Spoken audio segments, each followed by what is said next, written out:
Hello everyone, कैसे हैं आप सब लोग। उम्मीद करता हूँ सभी लोग बढ़िया होंगे, मस्त होंगे, स्वस्थ होंगे। तैयारी आपकी बढ़िया चल रही होगी। मेरा नाम है शिवम और होम साइंस जंक्शन पर आप सभी का स्वागत है। तो भाई आज हम करने वाले हैं मैथ्स का एक और मॉक टेस्ट। और ये रहेगा आपके वार्डर वाला जो एग्ज़ाम है या फिर पियोन वाले जो आपके एग्ज़ाम चल रहे हैं उन सभी के लिए जो है इम्पोर्टेंट रहेगा, हेल्पफुल रहेगा, है ना। तो मैथ्स की हमारी बहुत दिनों से क्लासेस नहीं हो पा रही थी, लेकिन अब से आपकी रेगुलर मैथ्स की क्लास चलेगी। तो यहाँ पर हम एक प्रैक्टिस सेट करेंगे। इसमें 20 क्वेश्चन रहेंगे हमारे, है ना। तो आप भी साथ के साथ इसके आंसर करते हुए चलना। तो चलिए बिना किसी डिले के अपनी क्लास कर लेते हैं स्टार्ट। और इसका जो पीडीएफ है आपको मिल जाएगा Telegram channel paper one by Shivam Chauhan, जिसका लिंक जो है टेलीग्राम चैनल का लिंक आपको कमेंट बॉक्स में भी मिल जाएगा और डिस्क्रिप्शन बॉक्स में भी। वहां से आप जो है इसको ज्वाइन कर सकते हैं। इन सारी जो क्लासेस होती हैं इनके पीडीएफ या जितने भी पीवाईक्यू पेपर या वगैरह जो भी होते हैं पीडीएफ, वो सारी चीज़ें मैं यहीं पर शेयर करता हूँ। तो चलिए अपनी क्लास कर लेते हैं स्टार्ट। अब देखिए क्वेश्चन नंबर 1 हमारे सामने है। क्वेश्चन नंबर 1 है हमारे पास मेंसुरेशन का। क्या बोला है? Find the volume in meter cube of a cube with edge 44 मीटर। तो 44 मीटर कोर वाले एक घन का आयतन मीटर क्यूब में ज्ञात कीजिए। ठीक है, इसका हमें वॉल्यूम बताना है। अब भाई अगर वॉल्यूम बताना है क्यूब का तो उसके लिए हमें क्या पता होना चाहिए? इसका फॉर्मूला पता होना चाहिए। अब क्यूब के आयतन का फॉर्मूला होता है भुजा की पावर 3 या फिर भुजा का क्यूब। अब भुजा यहाँ पर साइड क्या दे रखी है? साइड दे रखी है 44 मीटर। देखिए कोर या फिर एज या फिर मैं इसको साइड कहूँ या फिर भुजा कहूँ, तो ये जो हमारे पास घन है क्यूब है, इसकी भुजा, इसको हम ए बोलते हैं। इसकी वैल्यू आपको क्वेश्चन में दे रखी है 44 मीटर। ठीक है। अब अगर मुझे इसका वॉल्यूम निकालना है, आयतन निकालना है, तो वॉल्यूम क्या होता है? साइड की पावर क्यूब। ठीक है, साइड की क्यूब। ठीक है, तो यहाँ पर ए की वैल्यू है 44 मीटर। अगर मैं ए की क्यूब करूंगा तो मुझे 44 की क्यूब करना पड़ेगा। तो 44 की क्यूब का ही मुझे जो है वैल्यू निकालनी है। ठीक है, यहाँ पर इसका ये क्या आ जाएगा? आयतन, जो मुझे निकालना है, फाइंड आउट करना है। अब इसको हम क्या लिख सकते हैं? 44। 44 की क्यूब का क्या मतलब हुआ? 44 की 3 बार गुणा। तो 44 गुणा 44 गुणा 44। ठीक है, यही मतलब हुआ 44 की क्यूब का। अब भाई यहाँ पर अगर इसको मल्टीप्लाई करने जाओगे टाइम ज़्यादा लगेगा। और ऐसा भी नहीं है कि आपको 44 की क्यूब जो है याद हो, कि 44 की क्यूब क्या होती है, डायरेक्ट रिजल्ट आपको याद हो। तो तब हम यहाँ पर क्या करेंगे? हम यहाँ पर यूनिट डिजिट का कॉन्सेप्ट लगा सकते हैं। यूनिट डिजिट से मेरा क्या मतलब है? आप सिर्फ जो है इकाई के अंक पर फोकस करो। जैसे कि 4 की 4 से मल्टीप्लाई करोगे, इकाई के अंक है ना। तो 4 की 4 से मल्टीप्लाई करोगे, कितना आएगा? 16। 16 में यूनिट डिजिट फिर से क्या है? 6। अब इस 6 की फिर से 4 से मल्टीप्लाई करोगे तो कितना आएगा? 6 चौक 24, 24। तो यहाँ से यूनिट डिजिट मेरा क्या आया? 4 आ गया। मतलब जो भी मेरा आंसर रहेगा उसका यूनिट डिजिट क्या आना चाहिए? 4 आना चाहिए। इकाई का अंक 4 आना चाहिए। और 4 कहाँ पर है? सिर्फ एक ही ऑप्शन में मुझको दिख रहा है। तो इसलिए हमारा जो है फोर्थ ऑप्शन हो जाएगा करेक्ट आंसर। ठीक है, आपको कंप्लीट इसकी जो है मल्टीप्लाई नहीं करनी। ऐसा करोगे टाइम ज़्यादा लगेगा। हमें टाइम ज़्यादा नहीं लगाना है, हमें कैलकुलेशन को आसान बनाना है। ठीक है, आगे बढ़ें। अब अगला क्वेश्चन देखते हैं, क्वेश्चन नंबर 2। क्वेश्चन नंबर 2 है हमारे पास सिंप्लीफिकेशन का। यहाँ पर हमें क्या बताना है? Find the value of the following expression. निम्नलिखित व्यंजक का मान ज्ञात कीजिए। यहाँ पर ये 3/4 प्लस 0.25, इसकी हमें वैल्यू बतानी है। अब भाई यहाँ पर 3/4 का क्या मतलब होता है? 3/4 का मतलब होता है 0.75, है ना। और प्लस में क्या है? 0.25। तो 0.75 प्लस 0.25 को अगर आप जो है दोनों को जोड़ दोगे तो आपको क्या मिलेगा? 1 मिल जाएगा। और हमारा थर्ड ऑप्शन हो जाएगा करेक्ट आंसर। समझ गए ना इसको कैसे किया है? इसको तो आपको डायरेक्ट पता होगा कि 3/4 की वैल्यू होती है 0.75। ठीक है, या फिर अगर ऐसे समझ में नहीं आ रहा तो ऐसे भी कर सकते हो। हमें बेसिकली क्या करना है? 3 को 4 से भाग देनी है। अब देखिए भाई 3 4 से तो जाएगा नहीं, तो यहाँ पर हमें क्या करना पड़ेगा? पॉइंट लगा देंगे और यहाँ पर आ जाएगा एक 0। ठीक है, अब 4 सत्ते 28, 7 बार चला जाएगा 28। यहाँ से क्या बचेगा? 2। अब फिर से एक 0 आ जाएगा। 4 पंजे 20। तो इसलिए ये 0.75 वैल्यू आती है 3/4 की। ठीक है, समझ गए ना कैसे आया है? तो इसलिए हमारा थर्ड ऑप्शन हो जाएगा करेक्ट आंसर। आगे बढ़ जाएं। अगला क्वेश्चन देखते हैं, question number 3। Question number 3 time and work का हमारा क्वेश्चन है। ये बोल रहा है भाई ए बी और सी किसी कार्य को क्रम से 10 5 और 5 दिनों में पूरा कर सकते हैं। उन्हें साथ मिलकर कार्य को पूरा करने में कितने दिन लगेंगे? तो अगर ए बी और सी अलग अलग कार्य को करते हैं, कोई कार्य है उसको अगर वो अलग अलग करते हैं तो ए को 10 दिन लगते हैं, बी को 5 दिन और सी को 5 दिन। अगर वो अलग अलग करते हैं सेपरेटली। लेकिन अगर वो ये तीनों मिलकर एक साथ करें तो हमसे यही पूछा है कि अगर तीनों मिलकर सेम काम को करें तो उन्हें कितने दिन लगेंगे। ठीक है, तो यहाँ पर ए को लगते हैं कितने, 10 दिन, बी को लगते हैं 5 दिन और सी को लगते हैं 5 दिन, अगर वे अकेले अकेले उस कार्य को करते हैं। अब मुझे अगर टोटल वर्क फाइंड आउट करना है तो टोटल कार्य, कुल कार्य कैसे निकालते हैं, इनका एलसीएम लेके। तो 10, 5 और 5 का एलसीएम कितना आ जाएगा, 10 ही आ जाएगा, है ना। इनका एलसीएम क्या आ जाएगा, 10 ही आ जाएगा। अब भाई यहाँ से इसकी हम क्या निकाल सकते हैं, इनकी एफिशिएंसी निकाल सकते हैं, मतलब ए बी सी प्रतिदिन कितना कार्य करते हैं। तो टोटल वर्क को अगर आप जो है टोटल डेज से, ए के टोटल डेज से भाग कर दोगे तो आपको एक दिन का काम पता चल जाएगा कि ए जो है एक दिन में कितना काम करता है। तो 10 को 10 से भाग करोगे आएगा 1, ऐसे 10 को 5 से भाग करोगे आएगा 2, 10 को 5 से भाग करोगे आएगा 2। तो ये क्या है, ये आ गई इफिशियंसी, कार्य क्षमता। ए एक दिन में कितना कार्य करता है, 1, बी एक दिन में कार्य करता है 2, सी एक दिन में कार्य करता है 2, और टोटल कार्य मेरे पास कितना है, 10 है। ठीक है, अब हमें यही बताना है कि तीनों मिलकर अगर कार्य करें, तो तीनों मिलकर अगर कार्य करेंगे तो तीनों का एक दिन का टोटल काम कितना हो जाएगा, 1 + 2 3, 3 + 2 5, टोटल कार्य हो जाएगा 5 एक दिन का, तीनों का मिलाकर एक दिन का 5 कार्य हो गया। टोटल कार्य मुझे कितना करना है, 10, एक दिन में वो तीनों मिलकर करते हैं 5 कार्य, तो टोटल 10 कार्य को करने में कितना दिन लगेंगे, 2 दिन लगेंगे। तो हमारा जो है सेकंड ऑप्शन हो जाएगा करेक्ट आंसर। टोटल काम को तीनों मिलकर कितने दिन में कंप्लीट कर लेंगे, 2 दिन में, तो इसलिए सेकंड वाला ऑप्शन हो जाएगा हमारा करेक्ट आंसर। ठीक है, आसान था क्वेश्चन, आगे बढ़ जाएं। अब देखिए क्वेश्चन नंबर 4 है हमारे सामने। क्वेश्चन नंबर 4 फिर से हमारे पास क्या है, मेंसुरेशन का। क्या बोला है, एक बेलनाकार छड़ का बाह्य वक्र पृष्ठीय क्षेत्रफल 6800 सेंटीमीटर स्क्वायर है। यदि छड़ की लंबाई 85 सेंटीमीटर है तो छड़ की बाह्य त्रिज्या सेंटीमीटर में दशमलव के 2 स्थानों तक पूर्णांकित ज्ञात कीजिए। पाई की वैल्यू हमें क्या लेनी है, 22/60। ठीक है, अब देखिए कैसे करेंगे। तो ये एक बेलनाकार छड़ मान लो इस तरह से है ये। ठीक है, ये बेलनाकार छड़ हो गई हमारे पास। अब क्या क्या हमें वैल्यू दे रखी है, तो बेलनाकार छड़ का बाह्य पृष्ठीय क्षेत्रफल, तो द लेटरल सरफेस एरिया, तो जो हमारे पास ये सिलेंडर होता है इसके लेटरल सरफेस एरिया, फिर या फिर वक्र पृष्ठीय क्षेत्रफल का फॉर्मूला क्या होता है, तो उसका फॉर्मूला होता है 2πr/h। ये लेटरल सरफेस एरिया या फिर वक्र पृष्ठीय क्षेत्रफल का फॉर्मूला होता है बेलन का। ठीक है, ये वैल्यू आपको क्वेश्चन में दे रखी है 6800 सेंटीमीटर स्क्वायर। ठीक है, ये वैल्यू आपको इतनी दे रखी है। और क्या दे रखा है, यदि छड़ की लंबाई 85 सेंटीमीटर और जो ये लेंथ है टोटल छड़ की, ये कितनी दे रखी है आपको, 85 सेंटीमीटर। ठीक है, ओ तो हमें छड़ की बाह्य त्रिज्या, ये जो रेडियस है, ये जो त्रिज्या है इसकी वैल्यू हमें निकालनी है। ठीक है, तो आप यहाँ पर पाई की वैल्यू रख दोगे 22/7, एच की वैल्यू हमें लेंथ जो है इसकी लंबाई दे रखी है 85 सेंटीमीटर, तो एच की जगह रख देंगे 85, यहाँ से हमारी आर की वैल्यू आ जाएगी। ठीक है, तो कैसे करेंगे, यहाँ पर अगर मुझे आर की वैल्यू निकालनी है तो ये हो जाएगा 6800, ये 2 जो है इसके अपॉन में चला जाएगा जब इधर जाएगा, तो ये पाई की वैल्यू हम क्या रखेंगे, पाई की वैल्यू रखेंगे 22/7, तो 22 आ जाएगा यहाँ पर, और 22/7 7 चला जाएगा ऊपर। और क्या दे रखा है हमें, एच की वैल्यू दे रखी है, तो एच की वैल्यू भी नीचे आ जाएगी 85 सेंटीमीटर।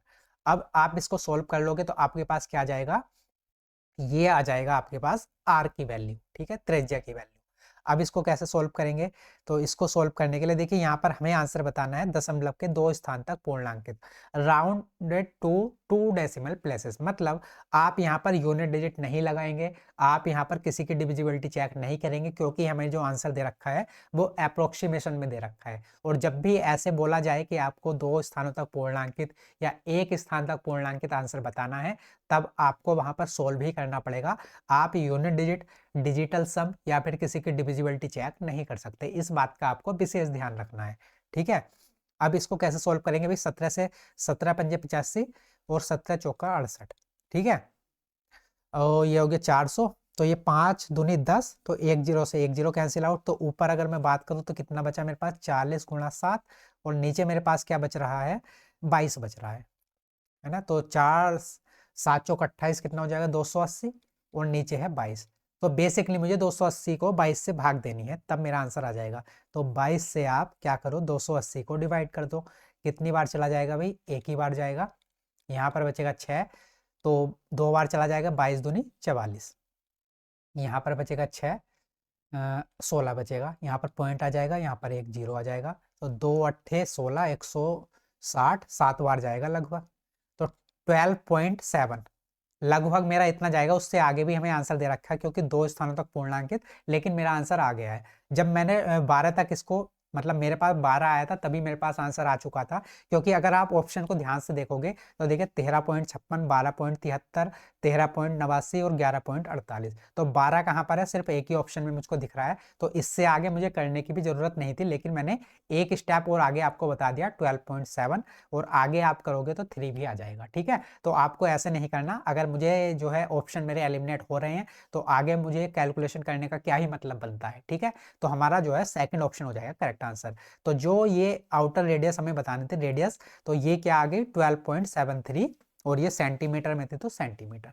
समझ पाए इस वाली बात को? तो यहाँ पर आपको जो सिलेंडर है उसके कर्व्ड सरफेस एरिया का फॉर्मूला लगाना था, वैल्यू पुट करनी थी, आंसर आपका आ जाएगा।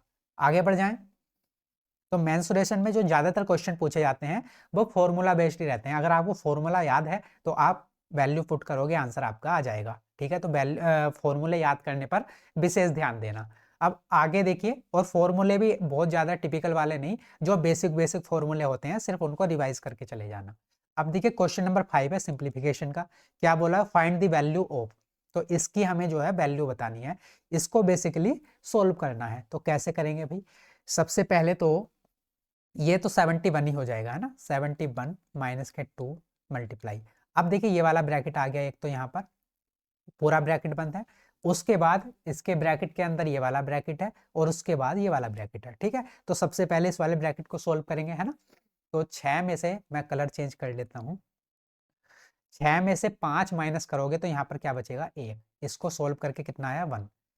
एक सेकेंड रुकिए, अब ठीक रहेगा। तो इसको सोल्व करके आया हमारे पास 1। 6 में से 5 माइनस करोगे 1। ठीक है, अब देखिए 1 की अगर मैं 3 से मल्टीप्लाई करूं, क्योंकि इसके बाहर 3 था, तो ये कितना हो जाएगा, माइनस के 3, है ना, ये हो जाएगा।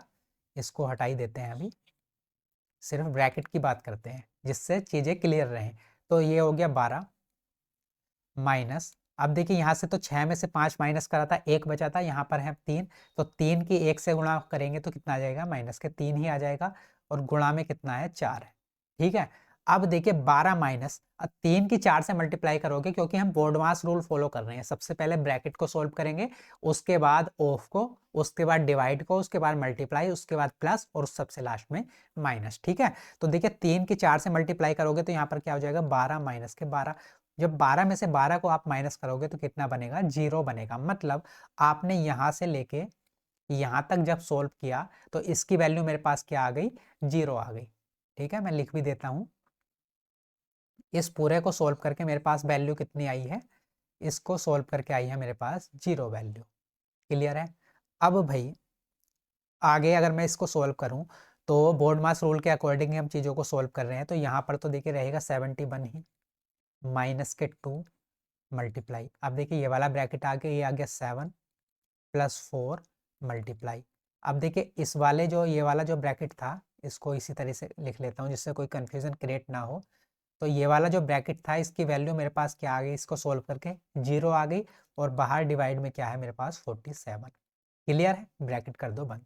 अब ये हो जाएगा 71 माइनस के 2 मल्टीप्लाई 7 प्लस। अब भाई बोर्ड मास रूल के अकॉर्डिंग सबसे पहले हम क्या करेंगे, सबसे पहले डिवाइड करेंगे। तो 0 को 47 से भाग करोगे, आंसर क्या आएगा मेरे पास, 0।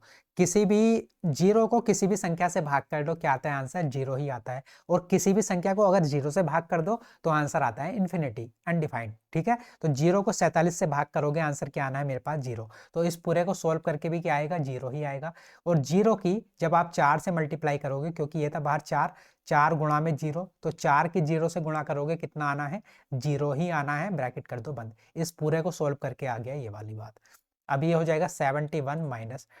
अब देखिए ब्रैकेट के अंदर 7 को 0 में जोड़ोगे, कितना बनेगा, 7 ही बनेगा। और 7 की 2 से मल्टीप्लाई करोगे, क्योंकि बाहर 2 है, 2 से गुणा होने तो 7 दूनी 14, तो कितना हो जाएगा, माइनस के 14। अब भाई 71 में से अगर आप 14 माइनस करोगे तो 11 में से 4 माइनस करोगे 7, और यहाँ पर बचेगा 6, 6 में से 1 माइनस करोगे 5, तो 57 मेरा फर्स्ट ऑप्शन हो जाएगा करेक्ट आंसर। ठीक है, आप इस क्वेश्चन को थोड़ा जल्दी भी कर सकते हो, लेकिन मैंने बिल्कुल आराम से चीजें, जिससे कि किसी को भी कोई भी कंफ्यूजन ना हो, इसलिए मैंने टुकड़ों में चीजें करके आपको बताई हैं। सबसे पहले इसको सोल्व किया हमने, फिर इस वाले ब्रैकेट को सोल्व किया, उसके बाद इस वाले ब्रैकेट को सोल्व किया, और सबसे लास्ट में इसको सोल्व किया। उम्मीद है अब यहाँ पर कोई भी कंफ्यूजन आपको नहीं होगा, क्योंकि ऐसे क्वेश्चन में कई बार हमारे सामने जो है कंफ्यूजन हो जाता है। तो आप अगर स्टेप बाय चीजों को समझते हुए करोगे तो आपकी गलती नहीं होगी, है ना, एक ही बार में आप जो है सही आंसर तक अपने पहुंच जाओगे। तो आपको बोर्ड मास रूल का जो है ध्यान रखना है, क्योंकि सबसे पहले जैसे कि आपको यहाँ पर मल्टीप्लाई है, यहाँ पर डिवाइड है, तो सबसे पहले डिवाइड करना होता है, उसके बाद मल्टीप्लाई, उसके बाद प्लस, उसके बाद माइनस। उसी रूल के अकॉर्डिंग अगर आप चीज़ों को करते चलोगे तो आपके लिए चीज़ें आसान हो जाएंगी। ठीक है, आगे बढ़ जाएं, यहाँ पर कोई कंफ्यूजन नहीं होना चाहिए मुझे लगता है। अब क्वेश्चन नंबर 6 देख लेते हैं। ट्रेन ए स्टेशन एम से 6:35 पर सुबह निकलती है और उसी दिन 2:35 पर स्टेशन एन पर पहुंचती है। ट्रेन बी स्टेशन एन से 8:35 पर निकलती है सुबह, और उसी दिन 3:35 पर स्टेशन एम पर पहुंच जाती है। तो ट्रेन ए और बी के मिलने का समय बताइए। तो मैं यहाँ पर डायग्राम के थ्रू आपको समझा देता हूँ। सबसे पहले देखिए, ये दो स्टेशन है, ये स्टेशन एम है और ये स्टेशन एन है। अब कहानी क्या होती है, जो ये ट्रेन ए है सुबह 6:35 पर यहाँ से चलती है, और स्टेशन एन पर किस टाइम पहुंच जाती है, दोपहर को 2:35 पर पीएम पर। ठीक है, अब जो दूसरी ट्रेन बी है, ये जो ट्रेन बी है ये स्टेशन एन से सुबह 8:35 पर निकलती है, 8:35 पर, और उसी दिन दोपहर 3:35 पर कहाँ पर पहुंच जाती है, स्टेशन एम पर पहुंच जाती है। तो ए और बी के मिलने का समय ज्ञात कीजिए। तो मतलब जब ये ट्रेन ए इधर से इधर चली होगी, बी इधर से इधर चली होगी, तो बीच में कहीं पर ये दोनों मिली होंगी ट्रेनें। तो वही बताना है कि जहां पर ये मिली थी तो उस समय क्या टाइम हो रहा था, ये टाइम हमें फाइंड आउट करना है। तो भाई अब इस क्वेश्चन को कैसे करेंगे, तो सबसे पहले तो आप एक बात समझिए, अगर मैं इनके टाइम और स्पीड का रेशियो ले लूं तो वो कैसे लेंगे, देखिए एम और एन, ये जो डिस्टेंस है, एम और एन जो दो स्टेशन है, इनके बीच की जो दूरी है ये कांस्टेंट है। ट्रेन ए को भी सेम दूरी कवर करनी है और ट्रेन बी को भी सेम यही वाली दूरी कवर करनी है, मतलब जो दूरी है वो कांस्टेंट है। तो अगर मैं यहाँ से देखूं कि ए को कितना टाइम लगा, तो ए को टाइम कितना लगा भाई, सुबह 6:35 पर निकला था और दोपहर में 2:35 पर पहुंच गया, तो कितना समय लगा, 6 6 12 और 6 2 8, 8 घंटे लगे। ट्रेन ए को एम से एन पर पहुंचने में कितना समय लगा, 8 घंटे। ऐसे ही अगर मैं ट्रेन बी का देखूं तो ये 8:35 पर चली थी, 3:35 पर पहुंच गई दोपहर में, तो 8 4 12 4 3 7 घंटे लगे। ट्रेन बी को कितना समय लगा, 7 घंटे। क्लियर है, तो ट्रेन ए को 8 घंटे लगे हैं, ट्रेन बी को 7 घंटे लगे हैं सेम दूरी कवर करने में। तो अगर टाइम इतना लगा है तो जो इनकी स्पीड है उनका रेशियो क्या होगा, अगर मुझे स्पीड का रेशियो देखना हो, टाइम का तो रेशियो 8:7 है, ट्रेन ए को 8 घंटे, बी को 7, तो जो इनकी स्पीड का रेशियो है वो उल्टा हो जाएगा। ट्रेन ए की जो स्पीड रही होगी वो 7 रही होगी, और ट्रेन बी की जो स्पीड है वो 8 रही होगी, क्योंकि डिस्टेंस हमारे पास क्या है, डिस्टेंस हमारे पास कांस्टेंट है, 8 सत्ते 56 और 8 सत्ते 56। क्लियर है, यहाँ पर किसी को कोई कंफ्यूजन तो नहीं है। तो भाई हमारे पास टाइम तो आ गया, क्योंकि टाइम तो हमें ऑलरेडी देकर रखा था, इससे मैंने इसका क्या करा है, स्पीड का जो है रेशियो निकाल लिया। अब स्पीड का रेशियो 7:8 ही क्यों हुआ, क्योंकि टाइम का उल्टा क्या होता है, स्पीड का रेशियो। आप खुद सोचिए, अगर आपको कहीं पर जाना है तो अगर आपकी स्पीड ज़्यादा होगी, आप मान लीजिए बाइक से जा रहे हैं, अगर आप बाइक तेज चलाओगे, तेज स्पीड से चलाओगे तो जल्दी पहुंच जाओगे, मतलब कम समय लगेगा। और सेम डिस्टेंस को जाने में अगर आप बाइक धीरे चलाओगे, धीरे धीरे जाओगे, तो आपको समय ज़्यादा लगेगा। तो अगर टाइम ज़्यादा लग रहा है मतलब स्पीड कम है, और अगर टाइम कम लग रहा है मतलब स्पीड ज़्यादा है। तो टाइम और स्पीड का रेशियो क्या होता है, रिवर्स होता है, एक दूसरे का उल्टा होता है, जब डिस्टेंस हमारी फिक्स रहती है, सेम डिस्टेंस की जब हम बात कर रहे होते हैं। क्लियर है, यहाँ पर कोई कंफ्यूजन नहीं होना चाहिए। तो ये कहानी होगी सारी ये। है ना, कि इनकी स्पीड का भी रेशियो आ गया, टाइम का भी रेशियो आ गया। अब देखिए ए को 8 घंटे लग रहे हैं 7 की स्पीड से जाने पे, तो हम मान लेते हैं टोटल जो डिस्टेंस है ये वाली एम से लेके एन तक की वो कितनी है, 8 सत्ते 56, 56 यूनिट है। टोटल जो ये डिस्टेंस है ये कितनी है, 56 यूनिट है। अब कहानी क्या होती है भाई, ए ने तो सुबह 6:35 पर चलना स्टार्ट कर दिया, लेकिन बी ने कब स्टार्ट किया, सुबह 8:35 पर। तो मान लेते हैं कि 2 घंटे में ए ने इतनी दूरी कवर कर ली होगी। सुबह 6:35 से 8:35 पर ट्रेन ए जो है यहाँ पर पहुंच गई होगी। 2 घंटे में लगभग इतनी दूरी उसने कवर कर ली होगी। तो 2 घंटे में ट्रेन ने कितनी दूरी कवर करी होगी, तो 1 घंटे में ट्रेन कितनी स्पीड है उसकी, 7 है। ट्रेन ए की स्पीड है 7 यूनिट, तो 2 घंटे में उसने कितनी दूरी कवर करी होगी, तो 7 दूनी 14, 14 यूनिट उसने दूरी कवर कर ली होगी। टोटल जो ये दूरी है वो कितनी है, 56 यूनिट है। 56 में से 14 यूनिट इसने कवर कर ली, तो ये जो बची हुई डिस्टेंस है वो कितनी है, 42 यूनिट, यहाँ से लेके यहाँ तक की। क्लियर है इतनी बात, यहाँ से यहाँ तक की 42 यूनिट है, क्योंकि 14 यूनिट उसने कवर कर ली। अब भाई यहाँ पर बच गए हैं 8, क्योंकि 2 घंटे ट्रेन ए चल रही, तो ट्रेन ए आ गई है यहाँ पर, और बात हो रही है सुबह 8:35 की। तो 8:35 पर ट्रेन ए यहाँ पर है, ट्रेन बी यहाँ पर है। क्लियर है, और दूरी हमें कितनी कवर करनी है, 42 यूनिट। अब इस 42 यूनिट को देखिए, ट्रेन ए इधर से इधर चलेगी, ट्रेन बी इधर से इधर चलेगी। तो जब दोनों ट्रेनें एक दूसरे के अपोजिट डायरेक्शन में चलेंगी, एक दूसरे की तरफ चलेंगी, तो जो उनकी स्पीड है वो क्या हो जाएगी, जुड़ जाएगी। तो ट्रेन ए की स्पीड है 7 यूनिट, ट्रेन बी की स्पीड है 8 यूनिट, तो दोनों की स्पीड जुड़ जाएगी, कितनी हो जाएगी, 15 यूनिट। तो इस 15 यूनिट से 42 यूनिट दूरी को कवर करने में कितना समय लगेगा, तो 42/15 कितनी बार चला जाएगा भैया, तो ये 15 दूनी 30, 30 हो गया। उसके बाद कितना बचा, 12, और नीचे हो जाएगा 15। अब ये 3 से चला जाएगा, 3 चौक 12, 3 पंजे 15, तो कितना आ गया, 2 सही 4/5। अब भाई 2 घंटे और 4/5 इतनी मिनट, तो इसको मुझे क्या करना पड़ेगा, 60 से मल्टीप्लाई कर लूँ, क्योंकि 1 घंटे में 60 मिनट होते हैं, तो मैं इसको सीधे सीधे मिनट में कन्वर्ट कर लूंगा 60 से गुणा करके। तो 5 से 60 कितनी बार, 12 बार, और 12 की 4 से गुणा करोगे, 12 चौक 48। तो 2 घंटे 48 मिनट मुझे क्या लगेगा, टोटल समय लगेगा यहाँ से लेके यहाँ तक, जब ये ट्रेनें एक दूसरे को मतलब बीच में कहीं पर टच कर रही होंगी, एक दूसरे से मिलेंगी। तो 2 घंटे 48 मिनट बाद जब ए यहाँ से चली है, बी यहाँ से चली है, तो यहाँ पर कहीं पर ये मिल गई होंगी 2 घंटे 48 मिनट बाद। अब किसके 2 घंटे 48 मिनट बाद, देखिए बात हो रही है 8:35 से, क्योंकि 6:35 पर ये चली थी, 2 घंटे चलने के बाद यहाँ पर पहुंच गई 8:35 पर।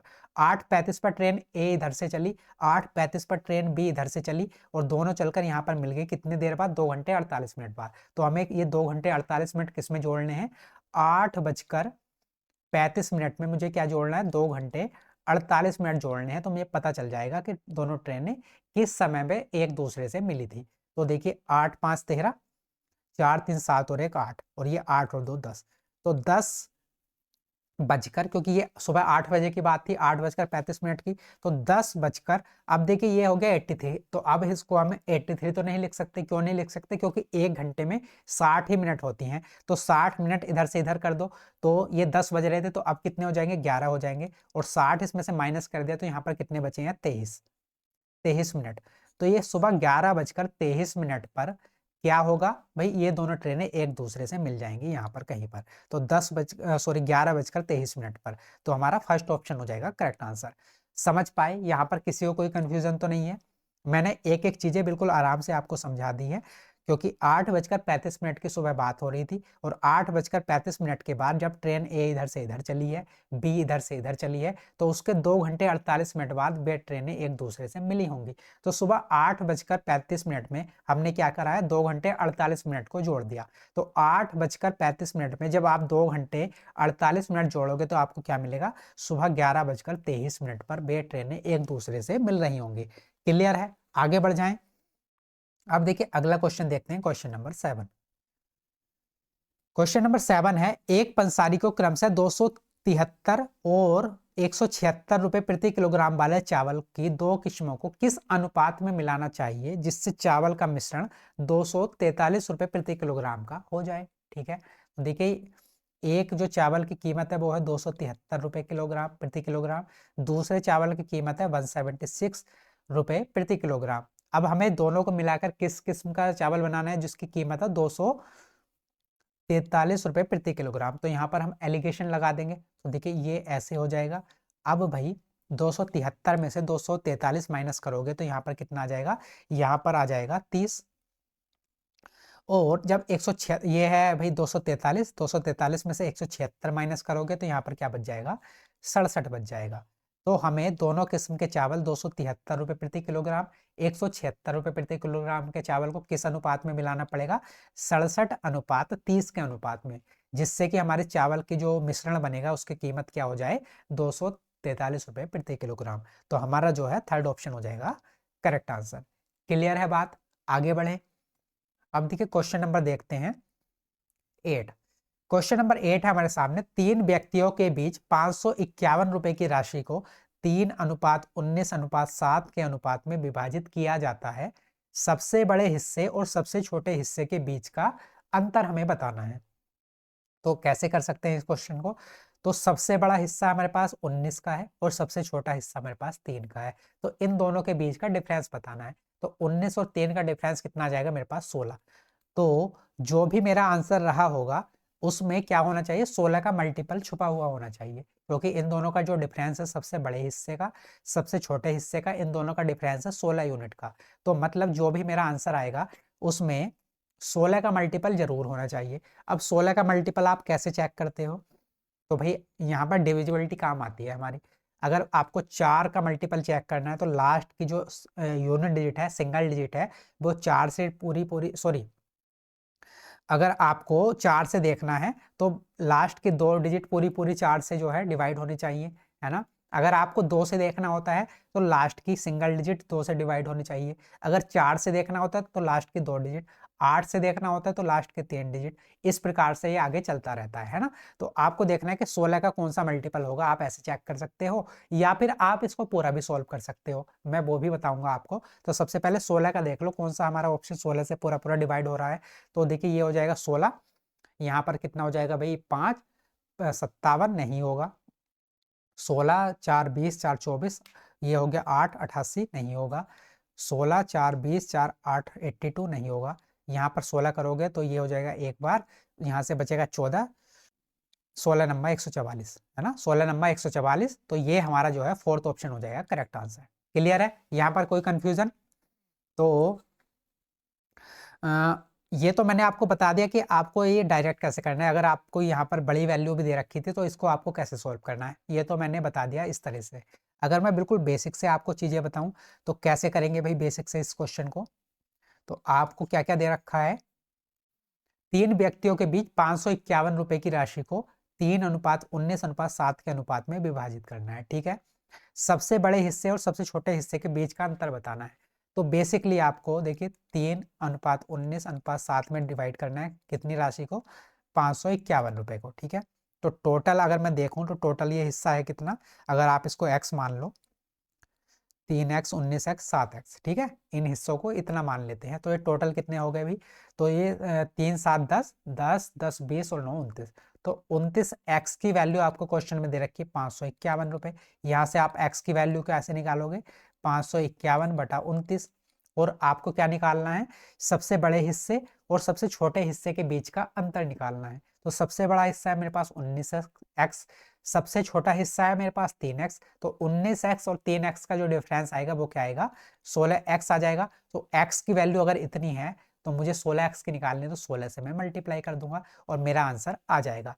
अब देखिए यहाँ पर भी मैं आपको बताऊंगा कि इसको, इस कैलकुलेशन को भी हमें कैसे आसान करना है, जिससे कि आपकी जो है समय के साथ साथ चीजें रिकॉल होती रहें, है ना। क्योंकि बार बार हम जिन चीज़ों का रिवीजन करते हैं वही हमारे माइंड में रहते हैं एग्जाम में भी। तो एक तो मैंने तरीका बता दिया कि आप डायरेक्ट कैसे कर सकते थे, दूसरा तरीका मैं आपको बता देता हूँ, डिविजिबिलिटी वाला भी तरीका मैंने आपको बता दिया।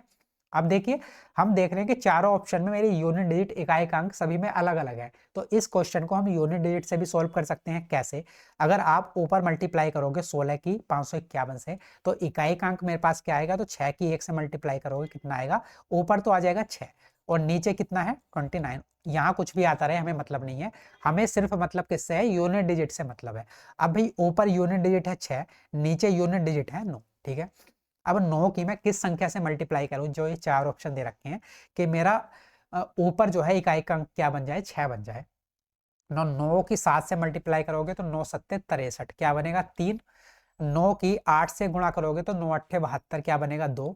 9 की 2 से मल्टीप्लाई करोगे तो 9 दूनी 18, क्या बनेगा 8। और 9 की 4 से मल्टीप्लाई करोगे तो 9 चौक 36, क्या बनेगा 6 बनेगा। और मुझे चाहिए भी क्या था, 6 ही चाहिए था, मतलब मेरा फोर्थ ऑप्शन हो जाएगा करेक्ट आंसर। ठीक है, तो आप समझ गए एक ही क्वेश्चन में कितनी सारी चीजें आप समझ गए कि आप डिविजिबिलिटी वाला रूल भी समझ के डायरेक्ट भी कर सकते हो, अगर ये वैल्यू बहुत बड़ी दे रखी हो आपको, या बेसिक से करना है तो ऐसे भी कर सकते हो। ये सिर्फ इसी क्वेश्चन के लिए नहीं है, आगे के लिए भी है, क्योंकि कैलकुलेशन तो हमेशा आपको हर क्वेश्चन में काम आएगी। तो आप कैसे कर सकते थे, हमारे पास ये वाली वैल्यू आ गई, अब मुझे यहाँ पर इसको सोल्व करना है, तो मैं ऐसा नहीं करूंगा कि 551 को 29 से भाग करूँ फिर 16 से मल्टीप्लाई करूँ। इसके लिए मैं क्या अपनाऊंगा कि भाई मुझे चारों ऑप्शन में यूनिट डिजिट इकाई के अंक अलग अलग दिख रहे हैं, तो मैं सिर्फ यूनिट डिजिट पर फोकस करूं और अपना आंसर निकाल लूं। उम्मीद है समझ पाए होंगे आप इस बात को। आगे बढ़ जाएं। अब क्वेश्चन नंबर 9 है हमारे पास, यहां पर बोल रहा है इलेक्ट्रॉनिक वस्तुओं की एक क्लियरेंस सेल में एक वस्तु जिसका अंकित मूल्य 12,120 था, वह अब 10,302 रुपए में बेची जाती है, तो डिस्काउंट परसेंट वस्तु पर छूट प्रतिशत है, डी का मान ज्ञात कीजिए। डी परसेंट क्या है, वस्तु पर छूट प्रतिशत, तो डी की वैल्यू मुझे फाइंड आउट करनी है। कैसे करेंगे भाई, यहाँ पर अंकित मूल्य है और ये क्या है, विक्रय मूल्य। तो डिस्काउंट हमेशा किस पर दिया जाता है, अंकित मूल्य पर दिया जाता है। तो अंकित मूल्य था मेरे पास 12,120 रुपए, और जो सेलिंग प्राइस है मेरे पास वो कितना है, 10,302 रुपए। तो 12,120 रुपए की वस्तु को अगर आप 10,302 रुपए में बेच रहे हो, तो कितने का डिस्काउंट दिया, तो 10 में से 2 माइनस करोगे 8, यहाँ पर बचेगा 1। 11 में से 3 माइनस करोगे 8, और यहाँ पर बचेगा 1। तो 1,818 रुपए का डिस्काउंट दे रहे हो। 1,818 रुपए का डिस्काउंट दे रहे हो। और अभी मैंने आपको एक बात बोली थी कि डिस्काउंट जो दिया जाता है हमेशा किस पर दिया जाता है, किस पर कैलकुलेट करते हैं हम, अंकित मूल्य पर। अंकित मूल्य है कितना मेरे पास, 12,120 रुपए। ठीक है, तो परसेंटेज वैल्यू में ये निकालनी है कि डी कितने परसेंट का डिस्काउंट दिया गया है, तो गुणा कर दूंगा मैं 100 से, है ना। बस आप इसको सॉल्व कर लो, आपका आंसर आ जाएगा। क्योंकि जिस पर हम कैलकुलेट करते हैं, जिस पर हम बेस बनाते हैं, उसको हमें नीचे लिखना होता है, क्योंकि कैलकुलेट हम डिस्काउंट करते हैं अंकित मूल्य पर, इसलिए अंकित मूल्य को मैंने नीचे लिखा है। कितने का डिस्काउंट दिया, 1,818 का, वो ऊपर लिख दिया। परसेंटेज में चेंज करना है तो गुणा कर दी 100 से। क्लियर है। अब देखिए इसको कैसे सोल्व करेंगे। तो भाई 1 जीरो से तो 1 जीरो चला ही जाएगा। उसके बाद अगर मैं इसको यूनिट डिजिट से सोल्व कर लूँ तो देखिए 8 की 1 से मल्टीप्लाई करूंगा, 8 आ जाएगा। और 2, हाँ ठीक है, इससे भी हमारा काम चल जाएगा। अब देखिए ऊपर यूनिट डिजिट मेरे पास क्या बनेगी, 10 की 8 से मल्टीप्लाई करोगे, ये जो क्योंकि 1 जीरो से 1 जीरो कैंसिल आउट हुआ है, ठीक है। अब 10 की 8 से मल्टीप्लाई करोगे, मतलब यूनिट डिजिट मेरे पास क्या आना है, यूनिट डिजिट ऊपर आना है 0, और नीचे मेरे पास क्या है 2। अब मैं 2 की किस संख्या से मल्टीप्लाई करूँ, ये 4 ऑप्शन दे रखे हैं कि मेरा ऊपर जो इकाई का अंक है वो 0 बन जाए। तो 2 की 6 से गुणा करोगे तो 2 छंग 12 बनेगा 2। 2 की 4 से गुणा करोगे तो 2 चौक 8। 2 की 5 से गुणा करोगे तो 2 पंजे 10 जीरो, और 2 की 7 से गुणा करोगे तो 2 सत्ते 14 बनेगा 4। मुझे क्या चाहिए था ऊपर, 0। 0 कहाँ से बन रहा है, यहाँ से, तो मेरा थर्ड ऑप्शन ही हो जाएगा करेक्ट आंसर। समझ पाए इस वाली बात को। तो हमने यहाँ पर भी देखा कि मेरी यूनिट डिजिट जो है सभी की अलग अलग दिख रही थी, तो मैंने यूनिट डिजिट पर फोकस किया, मेरा आंसर आ गया।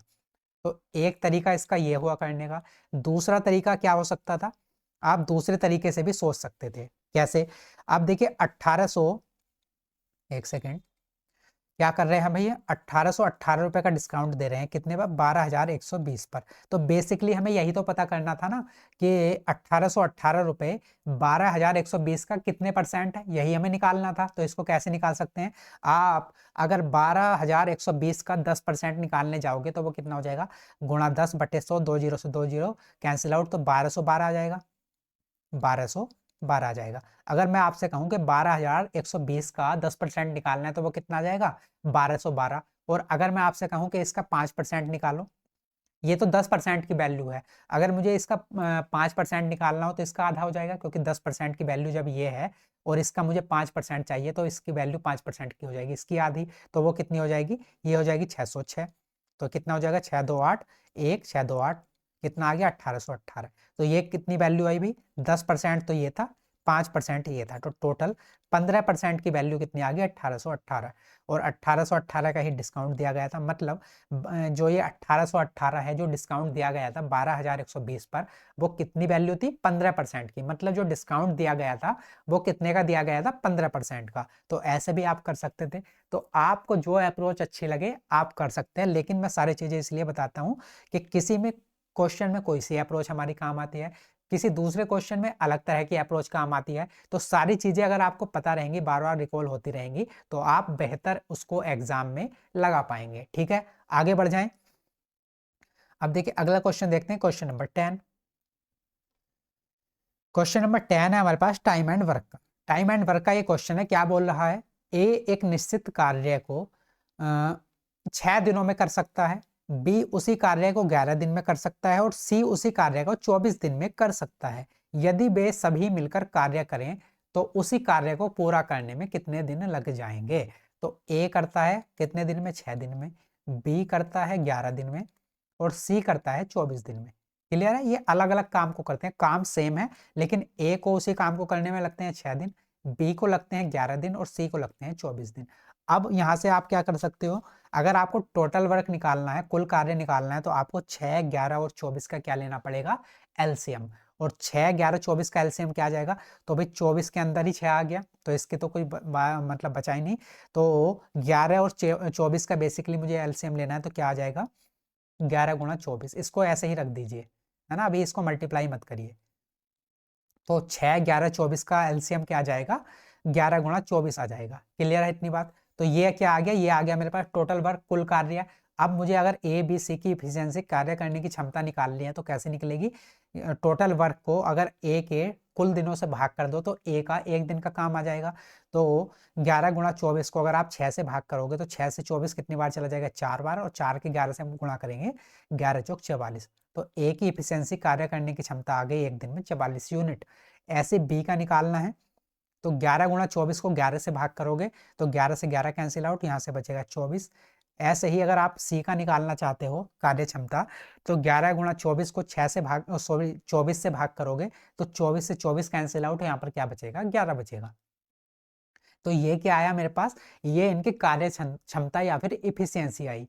ए 1 दिन में काम कार्य करता है 44 यूनिट, बी 1 दिन में कार्य करता है 24 यूनिट, सी 1 दिन में कार्य करता है 11 यूनिट। टोटल कार्य कितना है, 11 × 24 यूनिट। क्लियर।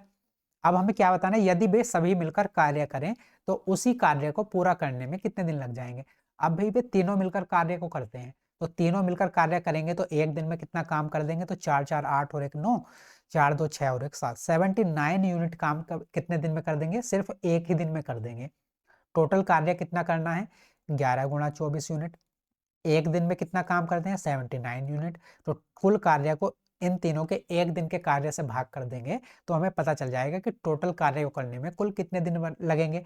तो अब अगर आप ऑप्शन को ध्यान से देख रहे हो तो देखिए नीचे अपोन में तो आना है कितना, 79 आना है। जब हम इसको सोल्व करेंगे तो नीचे तो 79 आना है। 79 कहाँ पर है, यहाँ पर है। यहाँ पर 39 है, नहीं हो सकता। यहाँ पर 79 हो सकता है, यहाँ पर 264 है, नहीं हो सकता। दो ऑप्शन एलिमिनेट। अब ऊपर क्या आएगा, तो आप यहाँ पर देखिए दो ऑप्शन हमारे बचे हैं, 234, यहाँ पर 264। तो यहाँ पर यूनिट डिजिट तो हमारी दोनों की सेम है, तो कोई बात नहीं। यहाँ पर तो इसकी मल्टीप्लाई भी करना इतना मुश्किल नहीं है, तो आप मल्टीप्लाई कर लो। तो 11 की 24 से मल्टीप्लाई करोगे तो 11 चौक 44, बचेगा कितना 4, 11 दूनी 22 और 4 कितना हो जाएगा 26। तो ऊपर आ जाएगा 264, नीचे कितना है 79। तो 264/79 हमारा जो है फर्स्ट ऑप्शन हो जाएगा करेक्ट आंसर। समझ पाए इस वाली बात को।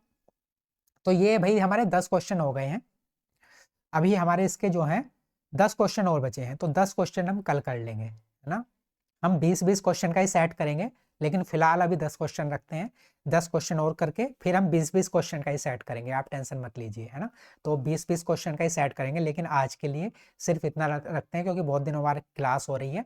आगे हम इसको कंटिन्यू ऐसे ही अच्छे से रखेंगे। डेली हम मैथ्स की क्लास करेंगे, प्रैक्टिस सेट भी करेंगे। तो जो आपका जैसे पियोन वाले एग्जाम चल रहे हैं उसके लिए भी हेल्पफुल है, और जो वार्डर वाले आपके एग्जाम आने वाले हैं, तो हम सबसे पहले एक काम करेंगे, वार्डर के कुछ प्रीवियस ईयर पेपर जो 2024 में आपका एग्जाम हुआ था उनके क्वेश्चन कर लेंगे, उनके प्रैक्टिस सेट कर लेंगे। उससे आपका एक आइडिया लग जाएगा कि कैसे क्वेश्चन पूछे जाते हैं, और उन्हीं के बेसिस पर प्लस साथ के साथ जो इस साल जो आपके नॉन टीचिंग में पेपर पूछे गए हैं, जिस पैटर्न पर क्वेश्चन पूछे गए हैं, उन सबको मिक्स करके मतलब एक ऐसा प्रैक्टिस सेट बनाएंगे जिससे कि आपके आने वाले एग्जाम के लिए वो हेल्पफुल रहे। ठीक है, तो चलिए 10 क्वेश्चन ही रखते हैं, बाकी 10 क्वेश्चन हम कल करेंगे। और अगर आपको वीडियो अच्छी लगी है तो लाइक कर देना, शेयर कर देना, और जब हम 10 क्वेश्चन और कर लेंगे, मतलब 20 क्वेश्चन ये कर लेंगे, तो इसका पीडीएफ आपको टेलीग्राम पर मिल जाएगा। टेलीग्राम का आपको लिंक दिख भी रहा होगा। चलिए मिलते हैं कल, तब तक के लिए नमस्कार, धन्यवाद।